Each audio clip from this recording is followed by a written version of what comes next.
Sarah Martinez had dreamed of serving her country since she was 12 years old. Growing up in a small Texas town where military service was considered the highest honor, she watched her older brother Jake return from his Marine deployment with pride swelling in her chest. The way people looked at him, the respect in their eyes, the gratitude in their voices, she wanted that. She wanted to make a difference. When Sarah turned 18, she walked into the Army recruitment office with determination burning in her heart. The recruiter, Sergeant Thompson, looked her up and down with barely concealed skepticism. At 5'4" with a slight build, Sarah didn't look like the typical soldier material he was used to seeing. But her test scores were impressive and her determination was undeniable. "You sure about this, miss?" Sergeant Thompson asked, his weathered face creased with doubt. "Military life isn't easy, especially for someone like you." Sarah's jaw tightened. She had heard variations of this question her entire life. "Too small, too weak, too feminine." "I'm sure," she replied firmly. "I want to serve my country just like my brother did." Basic training at Fort Benning was everything Sarah expected and worse.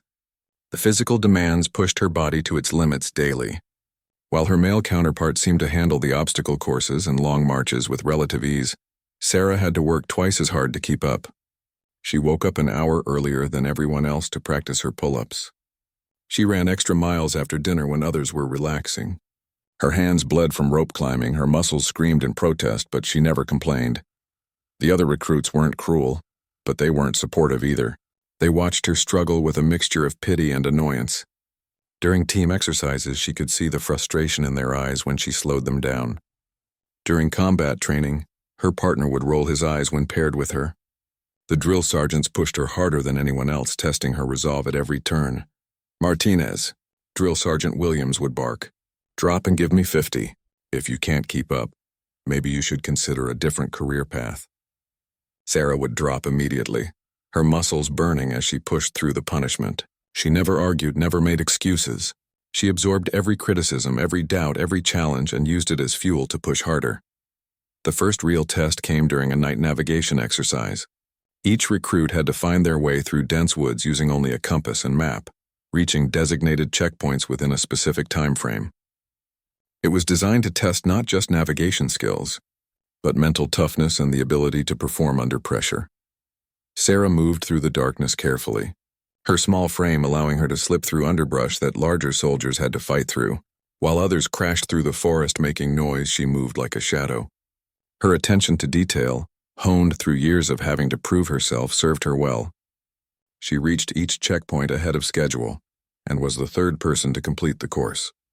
When the results were announced the next morning, Drill Sergeant Williams looked genuinely surprised. "Martinez," he called out. "Outstanding performance on night nav. Maybe there's hope for you yet." It was the first compliment Sarah had received since arriving at basic training, but instead of celebrating, she simply nodded and prepared for the next challenge. She had learned not to get too comfortable with praise. It could disappear as quickly as it came.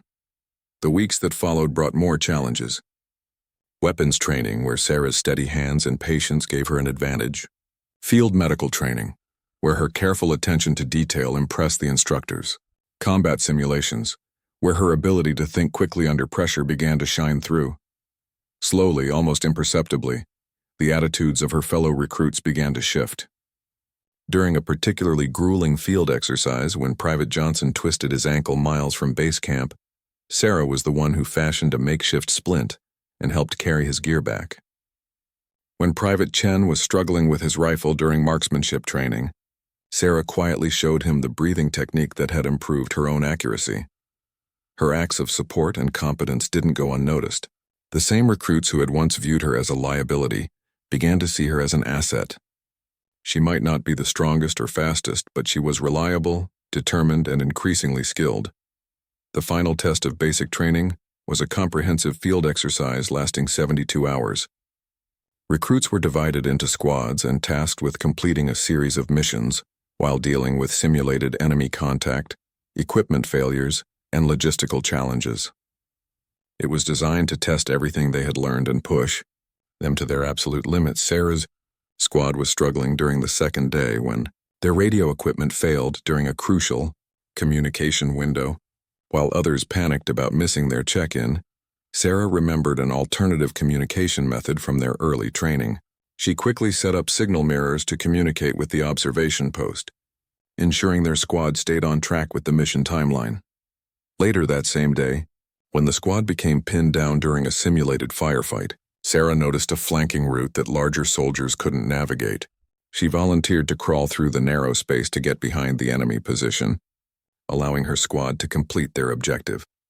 By the final day of the exercise, Sarah had proven herself beyond any doubt. Her squad leader, who had initially questioned her placement in his unit, was now relying on her tactical insights and problem-solving abilities. Graduation day arrived with crisp autumn air and proud families filling the stands. Sarah's parents had driven from Texas, their faces beaming with pride as they watched their daughter march in formation with her fellow soldiers. When Drill Sergeant Williams called her name to receive her certificate and rank insignia, the applause was genuine and heartfelt. After the ceremony, as families gathered around their newly graduated soldiers, Sarah felt a deep sense of accomplishment. She had not just survived basic training, she had excelled. She had proven that determination and heart could overcome physical limitations. She had earned the respect of her peers and superiors through performance, not preference. But as Sarah packed her belongings that evening, preparing for her next assignment, she had no idea that her real challenges were just beginning. The Army was a vast organization with ingrained cultures and attitudes that varied dramatically from unit to unit. Basic training had been the easy part compared to what awaited her in the regular Army, where old attitudes about women in combat roles still ran deep, and where proving herself would be an ongoing battle rather than a single victory. Sarah's first assignment took her to Fort Campbell, Kentucky, home of the 101st Airborne Division. She arrived with high hopes and her newly pressed uniform, ready to contribute to her unit's mission. The base was massive, buzzing with activity as helicopters flew overhead and soldiers moved with purpose between buildings. Her new unit, Bravo Company, was commanded by Captain Morrison, a career infantry officer with traditional views about combat roles. When Sarah reported for duty, he looked at her personnel file with obvious disappointment. "So you're Martinez," he said without looking up. "I requested an infantry soldier with airborne qualifications. Instead, they send me—" He gestured vaguely in her direction. "I have my airborne wings, sir," Sarah replied respectfully. "I completed jump school right after basic training." Captain Morrison finally looked at her directly. "Listen, Martinez, I don't know what kind of special treatment you got in training, but this is a real combat unit. We deploy to dangerous places where lives depend on every soldier pulling their weight. I can't have someone who might become a liability." Sarah felt her stomach drop, but she kept her voice steady. "I understand, sir. I'm ready to prove myself." "We'll see about that," Morrison replied dismissively. "Report to Sergeant First Class Rodriguez. He'll find something appropriate for you to do." Sergeant Rodriguez was a veteran with multiple combat deployments who had little patience for what he saw as social experiments in the military. When Sarah introduced herself, he barely acknowledged her presence. "Great, another diversity hire," he muttered under his breath, loud enough for her to hear. "Listen up, Martinez. I don't care what they told you in training. In my platoon, you earn your place through performance. Until you prove you belong here, you'll be handling administrative duties and equipment maintenance." While her male counterparts were assigned to combat training exercises and tactical missions, Sarah found herself relegated to filing paperwork, cleaning weapons, and organizing supply rooms. She watched from the sidelines as her unit practiced room clearing, convoy operations, and combat scenarios. When she asked to participate, she was told she needed more basic soldier skills first. The isolation was crushing. During meal times, conversations would stop when she approached. In the barracks, she was excluded from the informal networks where real information and opportunities were shared. Her fellow soldiers weren't necessarily hostile, but they treated her like an outsider who didn't belong in their brotherhood. The worst part was Staff Sergeant Collins, a squad leader who seemed to take personal pleasure in undermining her confidence. He would assign her meaningless tasks while others trained for deployment. During equipment inspections, he would find fault with perfectly maintained gear. In front of other soldiers, he would make comments about standards being lowered to accommodate certain types of recruits. "Martinez," Collins announced one morning during formation, "while the real soldiers are conducting combat exercises, you'll be inventorying cleaning supplies in the supply room. Try not to hurt yourself with the paperwork." The laughter from some of the other soldiers stung more than Collins's words. Sarah had worked so hard to earn respect in basic training, only to find herself starting over from zero in her first real unit. Months passed with Sarah being systematically excluded from meaningful training. She volunteered for every opportunity, stayed late to perfect her skills, and maintained impeccable standards in everything she was allowed to do. But nothing seemed to matter. Her evaluations were mediocre at best, filled with vague comments about needing to develop leadership potential and working to meet unit standards. The breaking point came during a field training exercise, designed to prepare the unit for deployment. Sarah was assigned to remain at base camp to coordinate supply deliveries, while her platoon conducted combat operations 20 miles away. She spent 3 days alone, managing logistics and radio communications, watching other soldiers come and go on missions she wasn't allowed to join. On the final day of the exercise, a simulated emergency required rapid evacuation of wounded soldiers from a remote location. The scenario called for a small team to navigate difficult terrain and establish a casualty collection point. Sarah monitored the radio traffic as multiple teams struggled to reach the location quickly enough to meet the exercise timeline. Unable to contain herself any longer, Sarah studied the maps and identified a route that others had missed. She radioed the information to the exercise controllers, providing detailed navigation instructions that allowed one team to reach the objective ahead of schedule. Her contribution was acknowledged over the radio, and the exercise was completed successfully. When the unit returned to base camp, Sergeant Rodriguez pulled Sarah aside. For the first time since her arrival, he looked at her with something other than disdain. "That route you identified saved the exercise," he said quietly. "Where did you learn to read terrain like that?" "Navigation was one of my strongest subjects in training, Sergeant," Sarah replied. "I've been studying the local area maps during my free time." Rodriguez nodded slowly. "Maybe you're not completely useless after all. But don't let it go to your head. One good call doesn't make you a soldier." Despite this small acknowledgement, nothing changed in Sarah's daily assignments. She remained relegated to administrative duties while others prepared for deployment. The unit's deployment orders came down 3 months later, and Sarah's name was conspicuously absent from the roster. Captain Morrison called her into his office to deliver the news personally. "Martinez, you're being reassigned to headquarters company for the duration of our deployment. Someone needs to handle administrative functions while we're overseas." "Sir, I respectfully request to deploy with my unit," Sarah said. "I've been training for this and I know I can contribute to the mission." Morrison's expression hardened. "This isn't a debate, soldier. You're not ready for combat operations. Maybe after another year or 2 of development we can reconsider your role." That evening, Sarah sat alone in the barracks as her unit packed their gear for deployment. Soldiers she had served alongside for months were joking and talking about the mission ahead, while she faced the prospect of spending 15 months filing paperwork at a headquarters desk. The unfairness of the situation hit her like a physical blow. She had met every standard, exceeded every requirement when given the chance, and maintained perfect discipline despite months of exclusion and discrimination. Yet she was being left behind not because of her performance, but because of assumptions about what she could or couldn't handle. As she watched her unit board buses for the airport the next morning, Sarah made a decision that would change the trajectory of her entire career. She wasn't going to accept being sidelined anymore. If the regular army wouldn't give her a chance to prove herself, she would find a place where performance was the only thing that mattered. That afternoon, Sarah walked into the Special Operations Recruiting Office with a folder full of her training records and test scores. The recruiter, a weathered Green Beret named Sergeant Major Wilson, looked up from his desk with curiosity. "What can I do for you, soldier?" Sarah stood at attention and spoke with quiet determination. "I want to try out for Special Operations, Sergeant Major. I want to go where the mission comes first." Sergeant Major Wilson leaned back in his chair and studied Sarah with the calculating gaze of someone who had seen countless soldiers come and go. His office walls were covered with photos from deployments around the world, patches from different Special Operations units, and commendations that spoke to decades of elite service.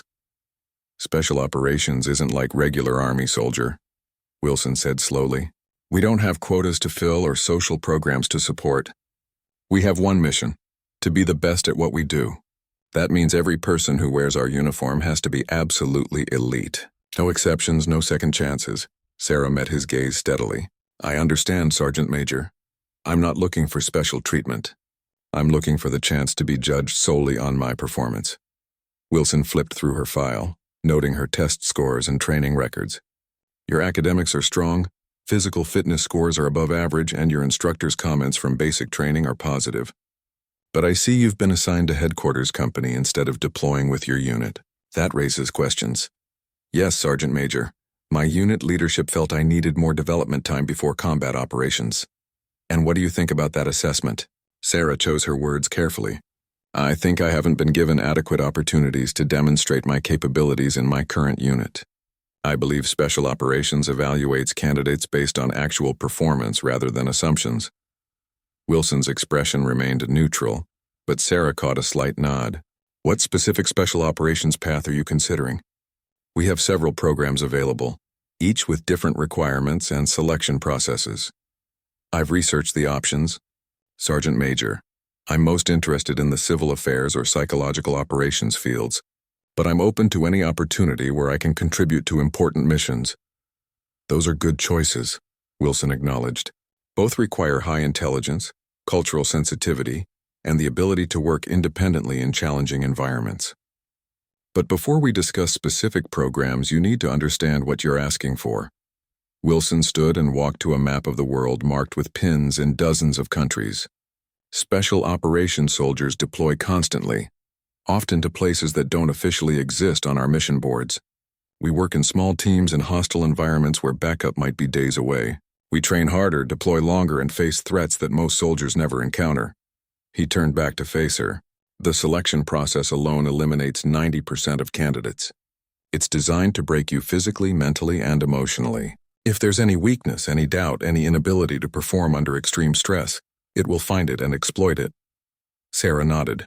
I understand the risks and requirements. Sergeant Major, I believe I have the mental toughness and determination needed to succeed. Determination is important, but it's not enough, Wilson replied. You need to be honest with yourself about your motivations. Are you pursuing this because you genuinely want to serve in special operations, or because you want to prove something to the people who doubted you? The question hit closer to home than Sarah was comfortable admitting. Both, Sergeant Major. I do want to prove that I belong in elite units, but more than that, I want to serve where I can make the biggest difference. I want to be part of missions that matter. Wilson sat back down and pulled out a thick packet of paperwork. I'm going to be completely honest with you, Martinez. The odds are against you succeeding in special operations selection, not because you're a woman. We've had successful female candidates in support roles, but because it's designed to be nearly impossible for anyone. He slid the packet across the desk. This is the application for civil affairs selection. If you're serious about this path, you need to understand what you're committing to. The pre-selection preparation alone will be the hardest thing you've ever done. Sarah picked up the packet, feeling its weight both literally and figuratively. What kind of preparation are we talking about, Sergeant Major? Physical training that makes basic training look easy. Academic preparation covering everything from international law to cultural anthropology. Psychological evaluation that will dig into every aspect of your personality and motivation. And that's all before you even get to the actual selection course. Wilson pulled out a training schedule and spread it on the desk. You'll need to be running 10-minute miles for long distances, completing obstacle courses in record time, and maintaining that performance while sleep-deprived and under constant stress. You'll need to master advanced marksmanship, combat medical skills, and survival techniques. Sarah studied the schedule, noting training sessions that started at 4 in the morning and ended well after dark. The physical standards were indeed far beyond anything she had encountered in regular Army training. The mental preparation is equally important. Wilson continued. You'll need to study history, politics, economics, and cultural practices for regions around the world. You'll need to understand how to build relationships with foreign populations and how to identify and exploit enemy vulnerabilities. He leaned forward, his expression becoming more serious. But here's the most important thing you need to understand. In special operations, your gender will be simultaneously irrelevant and critically important. It will be irrelevant because performance is the only thing that matters, but it will be important because you'll often be the only woman in a unit, and you'll face challenges and opportunities that male soldiers don't encounter. Sarah absorbed this information carefully. Can you give me an example, Sergeant Major? In civil affairs, you might be the only person in your unit who can effectively interact with women in conservative cultures. That could be a significant tactical advantage. But you'll also face scrutiny and skepticism from both allies and enemies who aren't used to seeing women in combat roles. Wilson pulled out photos from recent deployments, showing special operations soldiers working with local populations in various countries. The mission comes first always, but success often depends on building trust and relationships with people who have very different cultural backgrounds and expectations. Sarah looked at the photos, seeing soldiers engaged in everything from medical assistance to infrastructure planning to security operations. The complexity and importance of the missions was exactly what she had been seeking. "I want to move forward with the application, Sergeant Major," she said firmly. Wilson nodded slowly. "I thought you might. But before you sign anything, I want you to take this packet home and really think about it. Talk to people you trust. Understand what you're giving up and what you're committing to." He handed her additional materials. These are testimonials from soldiers who've been through selection, both successful and unsuccessful candidates. Read them carefully. Pay attention to the ones who didn't make it and understand why they failed. Sarah gathered the materials, feeling the weight of the decision before her. "When would selection training begin if I submit my application?" "The next civil affairs selection class starts in 6 months.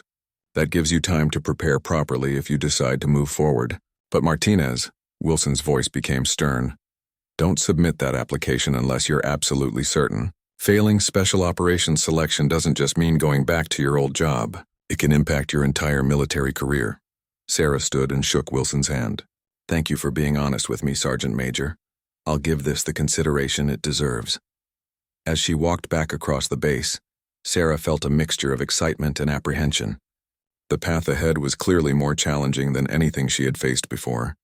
But for the first time since arriving at Fort Campbell, she felt like she had a real opportunity to prove herself based on merit rather than politics.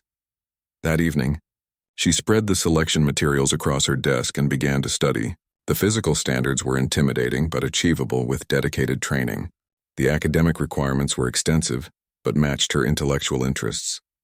The psychological challenges were unknowable, but seemed manageable for someone who had already survived months of exclusion and discrimination. As Sarah read testimonials from unsuccessful candidates, one pattern became clear. Most failures came from inadequate preparation or unrealistic expectations rather than lack of ability. The soldiers who succeeded were those who approached selection with complete dedication and thorough preparation. 3 months into her special operations preparation training, Sarah had transformed her entire life around a single goal. Her days began at 400 hours with a 6-mile run, followed by calisthenics, weight training, and obstacle coursework that pushed her body beyond any limits she had previously known. Her evenings were spent studying international relations, military history, and foreign languages until well past midnight. The preparation program that Sergeant Major Wilson had designed for her was brutal by design. He explained that if she couldn't handle the training regimen, she would never survive actual selection. Sarah embraced the difficulty, knowing that every painful workout and late-night study session was building the foundation for her future. "Your biggest advantage," Wilson told her during one of their weekly counseling sessions, "is that you've already learned to perform while people doubt you." Most candidates come to selection having been praised and supported their entire careers. They're not prepared for the psychological pressure of constant criticism and skepticism. Sarah had indeed developed thick skin during her months with Bravo Company. The dismissive comments and exclusion that had once hurt her feelings now felt like background noise. She had learned to find motivation in doubt rather than letting it defeat her. Her physical transformation was remarkable. The slight build that had made her seem fragile in basic training was now lean muscle and efficient movement. Her running times dropped consistently, her strength numbers climbed steadily, and her endurance seemed unlimited. But more importantly, she was learning to maintain mental clarity and decision-making ability even when physically exhausted. The academic preparation proved equally challenging, but more enjoyable. Sarah discovered she had a natural aptitude for understanding cultural dynamics and political complexities. Her study of different regions around the world opened her mind to the sophisticated challenges that special operations forces faced in modern conflicts. "Civil affairs isn't about winning firefights," Wilson explained. It's about winning hearts and minds, building relationships, and creating conditions for long-term stability. You need to understand not just how to complete missions, but how to leave situations better than you found them. This concept resonated deeply with Sarah. She had joined the military to make a positive difference, and civil affairs seemed to offer exactly that opportunity. The more she learned about the field, the more convinced she became that this was her true calling. Her preparation took an unexpected turn when Wilson introduced her to Master Sergeant Linda Chen, one of the few women who had successfully completed special operations selection and served multiple deployments in civil affairs units. The hardest part isn't the physical training or even the academic preparation, Chen told Sarah during their first meeting.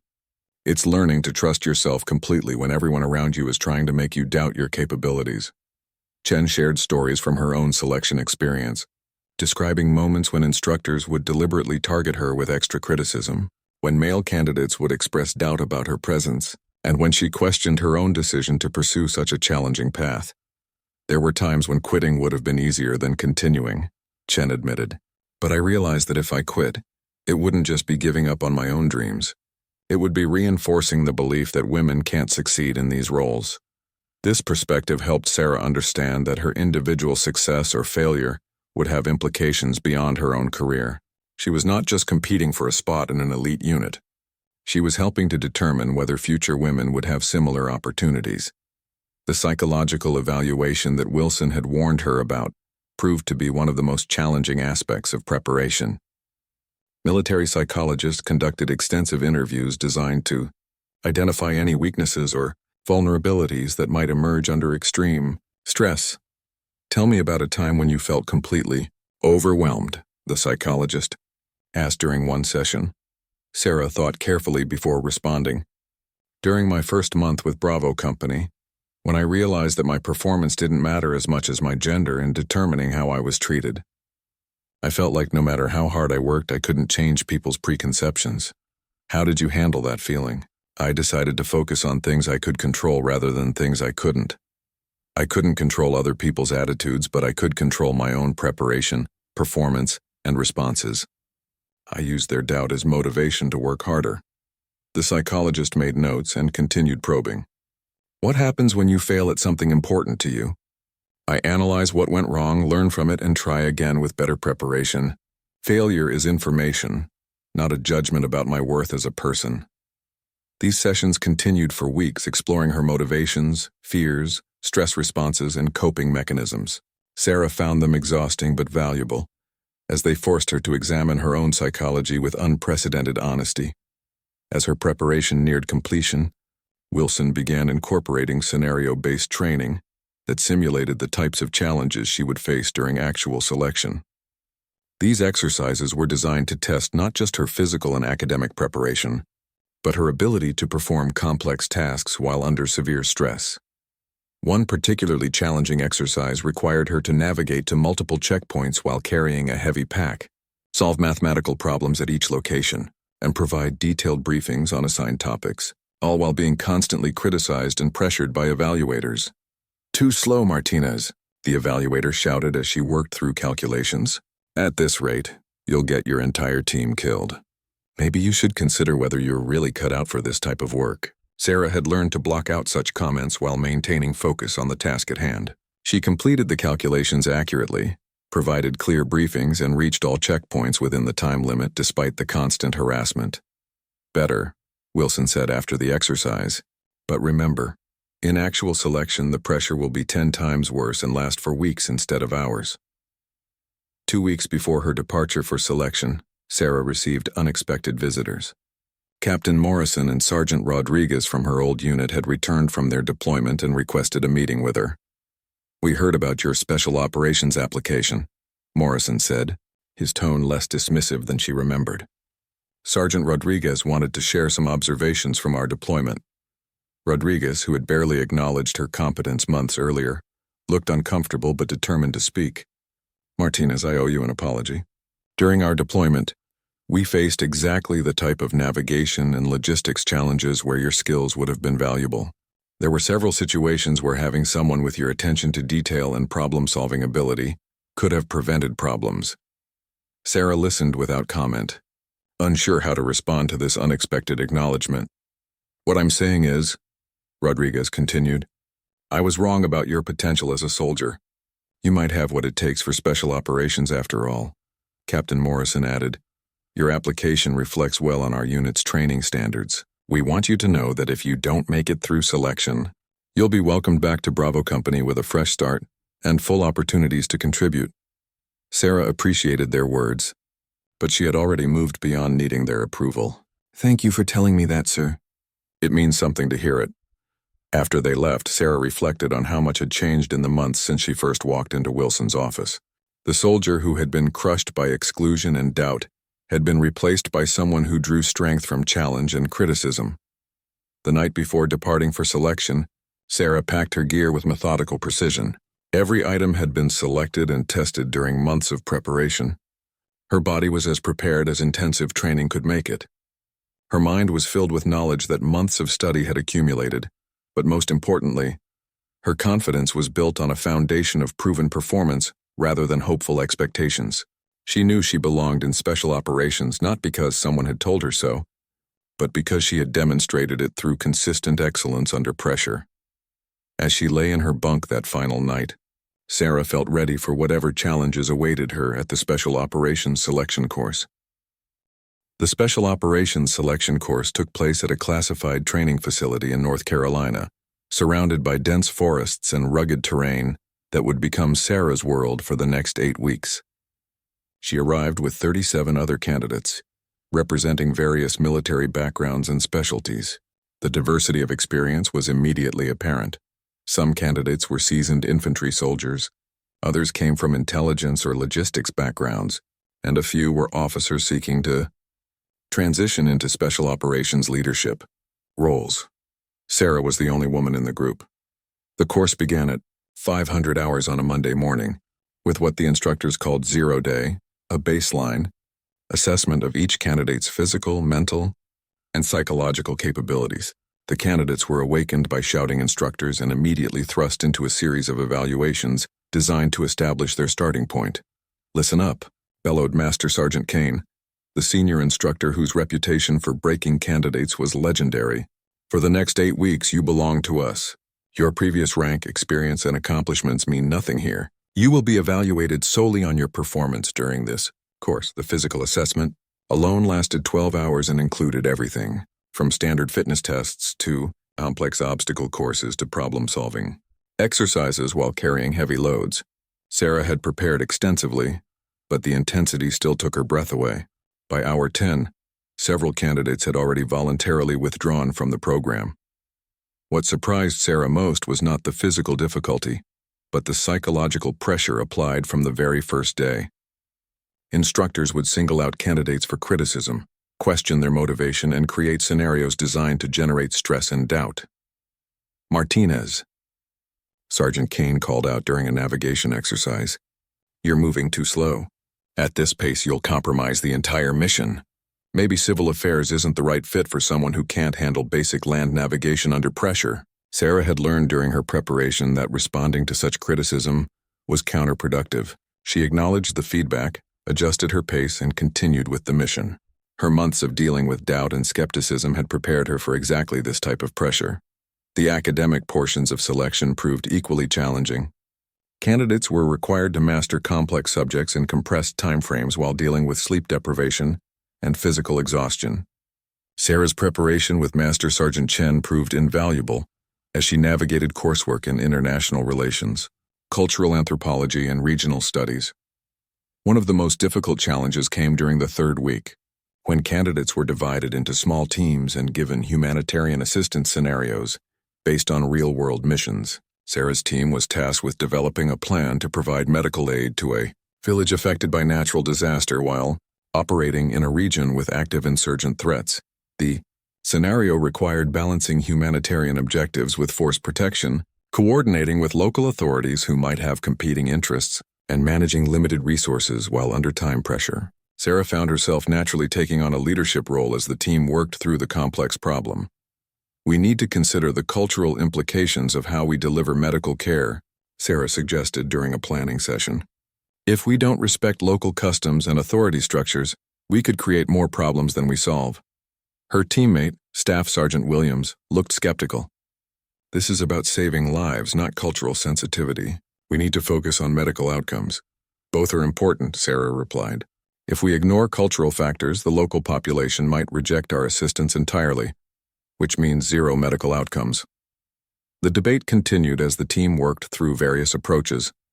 Sarah's preparation in cultural studies allowed her to identify potential issues that others missed, while her problem-solving skills helped the team develop creative solutions that addressed multiple objectives simultaneously. When the teams presented their plans to a panel of senior instructors, Sarah's group received one of the highest evaluations. The feedback specifically noted their comprehensive approach to cultural considerations and stakeholder management. "Outstanding work," commented Colonel Martinez, one of the evaluating officers. This team demonstrated exactly the type of sophisticated thinking that civil affairs operations require, but individual successes meant little in a program designed to test overall performance under sustained pressure. The fourth week brought what instructors called Hell Week, 7 days of continuous operations with minimal sleep, maximum physical stress, and constant evaluation. Candidates were awakened at random hours for emergency scenarios, required to complete complex tasks while exhausted, and subjected to psychological pressure designed to identify anyone who might break under extreme stress. By the end of the week, 12 more candidates had withdrawn from the program. Sarah's ability to maintain mental clarity while physically exhausted proved to be one of her greatest assets. Years of working extra hours to prove herself had taught her to function effectively on minimal sleep. Her small stature, which had once been seen as a disadvantage, allowed her to conserve energy more efficiently than larger candidates. During one particularly challenging exercise, candidates were required to carry wounded teammates through difficult terrain while being pursued by opposing forces. Sarah partnered with Johnson, a much larger soldier who became injured during the scenario. Rather than struggle to carry his full weight, she improvised a technique that allowed her to assist his movement while maintaining tactical awareness and navigation responsibilities. "How did you know to do that?" Johnson asked afterward. "I learned early that I can't always match other people's strength, but I can usually find more efficient ways to accomplish the same objectives," Sarah replied. The academic evaluations during Hell Week were particularly brutal. Exhausted candidates were required to analyze complex geopolitical scenarios, develop operational plans, and brief senior officers while struggling to stay awake. Sarah's months of late-night studying had prepared her for exactly these conditions. During one briefing, while other candidates stumbled through their presentations, Sarah delivered a clear analysis of regional political dynamics and their implications for civil affairs operations. Her ability to organize complex information and communicate effectively under stress impressed the evaluating panel. The sixth week introduced live fire exercises and advanced tactical training. While civil affairs soldiers weren't primarily combat troops, they needed to be capable of defending themselves and others in dangerous situations. Sarah's marksmanship skills, honed during months of preparation, served her well in these evaluations. More importantly, she demonstrated the ability to make sound tactical decisions while considering broader mission objectives. During one exercise, when her team was ambushed while conducting a humanitarian mission, Sarah recommended a response that neutralized the threat while protecting civilian populations and maintaining the trust of local partners. "Excellent tactical thinking," the evaluator noted. "You understood that winning the firefight was less important than maintaining mission credibility." By the 7th week, only 14 candidates remained from the original 38. The physical and academic challenges had eliminated the others, but those who remained had proven their capability to perform under extreme pressure. The final week focused on comprehensive evaluation through realistic mission scenarios. Candidates were assigned individual and team projects that required them to demonstrate everything they had learned during the course. Sarah was tasked with developing a complete civil affairs plan for post-conflict reconstruction in a simulated country. The project required her to coordinate with multiple agencies, balance competing priorities, and present her recommendations to a panel that included active-duty civil affairs officers who had managed similar real-world operations. Sarah's presentation drew on everything she had learned during the course in her months of preparation. She demonstrated understanding of cultural dynamics, political complexities, logistical challenges, and operational security requirements. Her plan was comprehensive, realistic, and showed sophisticated thinking about long-term consequences. "This is exactly the type of analysis we need from civil affairs officers," commented Major Thompson, one of the evaluating officers. "You've shown that you understand both the tactical requirements and strategic implications of these operations." On the final day of selection, the remaining candidates assembled for graduation and assignment announcements. Master Sergeant Kane, who had spent 8 weeks criticizing and challenging them, addressed the group with uncharacteristic warmth. "You 14 individuals have proven that you belong in special operations. The training you've completed is just the beginning. Your real education will come from working with experienced teams on actual missions." When Kane called Sarah's name and presented her with the Civil Affairs Qualification Badge, she felt a surge of pride and relief that months of preparation and weeks of testing had finally concluded successfully. But as she looked at the badge in her hands, Sarah realized that completing selection was just the first step. Now she had to prove herself all over again with an actual civil affairs unit, where the missions would be real, and the consequences of failure would affect more than just her own career. 2 years after completing special operations selection, Staff Sergeant Sarah Martinez found herself deployed to a forward operating base in Syria, where her civil affairs team was working to stabilize communities affected by years of conflict. The mission was complex and dangerous, requiring her to coordinate humanitarian assistance while operating in an area where insurgent threats remained active. Her transformation since those early days at Fort Campbell was remarkable. The uncertain soldier who had been excluded from basic training exercises had become a confident special operations professional, trusted with critical missions that required independence, cultural sensitivity, and tactical expertise. Sarah's team consisted of 4 other civil affairs specialists, each with specific areas of expertise. As the team's cultural affairs specialist, she was responsible for building relationships with local leaders, understanding community needs, and ensuring that assistance programs were culturally appropriate and sustainable. The work was exactly what she had hoped for when she first walked into Sergeant Major Wilson's office. Every day brought new challenges that required her to use all the skills she had developed during selection and subsequent training. She coordinated with local government officials to establish health clinics, worked with international aid organizations to distribute supplies, and helped design economic development programs that could provide long-term stability. But the most meaningful aspect of her work came from her interactions with local women and children, who often trusted her in ways they wouldn't trust male soldiers. In a conservative culture where women's voices were rarely heard by outsiders, Sarah became a bridge between communities and the broader assistance effort.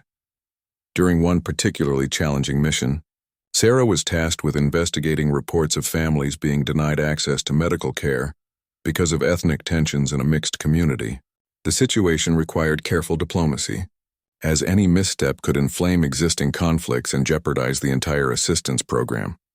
Sarah spent days meeting with community leaders, religious figures, and family representatives from different groups. She listened to concerns, identified underlying issues, and gradually built the trust necessary to address the problem. Her solution involved establishing separate clinic hours for different communities initially, with a long-term plan to rebuild relationships through shared medical training programs. The approach worked. Medical care resumed for all families, and the training programs became a model for similar communities facing ethnic tensions. Sarah's success earned recognition not just from her immediate superiors, but from the Regional Civil Affairs Command. Martinez has demonstrated exactly the type of sophisticated cultural understanding that makes civil affairs operations successful, wrote her commanding officer in an evaluation. Her ability to build trust with local populations while maintaining operational security is exceptional, but Sarah's greatest test came when her forward operating base received intelligence about a planned attack on a girls' school in a nearby village. The school had been providing education to over 200 girls, many of whom had been denied schooling for years due to conflict and cultural restrictions. Local extremists viewed the school as a threat to traditional values and had threatened to destroy it. Sarah's team was tasked with developing a security plan that would protect the school. without creating a military presence that might actually provoke the attack they were trying to prevent. The situation required balancing force protection with community relations, understanding the political implications of different approaches, and working within strict rules of engagement. Sarah recommended a comprehensive approach that combined discrete security measures with community engagement designed to build local support for protecting the school. Rather than surrounding the facility with obvious military forces, she suggested working with community leaders to establish neighborhood watch programs and coordinating with local police to improve their response capabilities, and the plan also included expanding the school's programs to include adult literacy classes and vocational training, which would create broader community investment in the facility's success. Sarah personally worked with village women to design programs that would provide practical skills while respecting cultural sensitivities. The implementation required weeks of careful coordination and relationship building. Sarah spent countless hours in community meetings listening to concerns, addressing fears, and gradually building consensus around the school's protection. Her language skills, developed during months of preparation, allowed her to communicate directly with community members rather than relying entirely on interpreters. When intelligence reports indicated that the planned attack was imminent, Sarah's community-based approach proved its value. Local residents provided early warning about suspicious activities. Community watch groups coordinated with security forces to identify potential threats, and the broader community support made it clear that attacking the school would face local opposition, not just military response. The attack never materialized. Intelligence suggested that the extremists had abandoned their plan when it became clear that they would face community resistance rather than the sympathetic environment they had expected. 6 months later, the school had expanded to serve over 400 students and had become a model for educational programs throughout the region. Sarah's approach to community-based security had been adopted by other civil affairs teams facing similar challenges. The success brought Sarah to the attention of senior special operations leadership, and she was selected for promotion to Sergeant First Class ahead of her peers. More significantly, she was chosen to attend the Special Operations Advanced Leadership course, which would prepare her for team leadership positions and more complex missions. On the day she departed Syria for her leadership training, Sarah received an unexpected visitor at the base. Captain Morrison, her former company commander from Fort Campbell, was completing his own deployment in the region and had requested a meeting. "I wanted to see you before you left," Morrison said, looking somewhat uncomfortable. "I owe you a significant apology for how I handled your assignment to my unit." Sarah listened politely, though she had long since moved beyond needing vindication from her former commanders. "I reviewed your performance reports from this deployment," Morrison continued. "The work you've accomplished here is exactly what civil affairs is supposed to achieve. You've made a real difference in people's lives while advancing strategic objectives. I was wrong about your potential." "Thank you for saying that, sir," Sarah replied. "I appreciate you taking the time to tell me." Morrison hesitated before continuing. "I've been asked to provide input on officer candidate recommendations. Would you be interested in pursuing a commission? Your experience and demonstrated leadership would make you an excellent civil affairs officer." The offer was tempting and represented the kind of recognition Sarah had once desperately wanted, but her perspective had changed significantly during her time in special operations. "I'm honored by the suggestion, sir, but I'm focused on continuing to develop as an enlisted specialist. I believe I can make my best contribution by remaining close to operational missions rather than moving into administrative roles." Morrison nodded with understanding. "That's probably the right answer. The best leaders are those who know where they can have the greatest impact." After Morrison left, Sarah reflected on how different this conversation was from their interactions years earlier. Then she had been desperate for any recognition or opportunity. Now she was secure enough in her abilities and contributions to make career decisions based on where she could be most effective, rather than what would provide the most validation. That evening, as Sarah packed her gear for the journey home, she found herself thinking about the soldier who had first walked into a recruitment office with dreams of serving her country. That young woman could never have imagined the path that would lead to this moment, the challenges faced, the skills developed, the confidence earned through proven performance under pressure. The uniform she folded into her bag was now decorated with badges and patches that told the story of her journey. Airborne Wings, Special Operations Qualification, Civil Affairs Badge, Combat Patch from her deployment, and ribbons representing various achievements and recognitions. But more importantly, Sarah carried with her the knowledge that she had found her place in military service. She had proven not just to others but to herself that determination, preparation, and performance could overcome any initial disadvantage or prejudice. As her transport lifted off from the base, Sarah looked down at the communities where she had spent the last year working. Schools were operating. Clinics were providing care, and families were building better lives, in large part because of missions she had helped design and implement. She had achieved what she set out to accomplish when she first decided to join the military. She was making a real difference in the world, serving her country with distinction, and earning respect through performance rather than preference. The journey had been longer and more difficult than she had expected, but it had led to exactly where she belonged. The young woman who had once been left behind while her unit deployed was now heading home as a decorated special operations soldier, carrying with her the satisfaction of missions accomplished and the confidence that comes from knowing she had earned her place among the military's elite.